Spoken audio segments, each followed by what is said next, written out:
उधर से जरूरी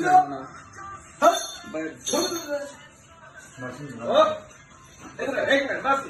खुद तो सीख लो मुझे जो दो नहीं ओ मुंह काम नहीं यार खुद तो सीख लो मेरे वीडियो लाल थोड़ी वीडियो नेट तक चढ़ रही है इस टाइम खुद से जाके बैठ जाके कहीं नींद बीच में आ गया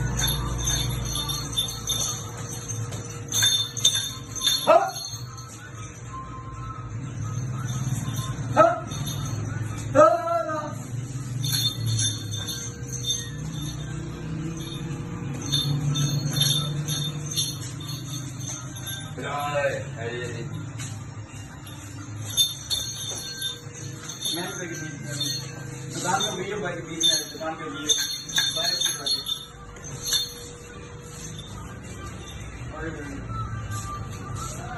गोली ना मार देना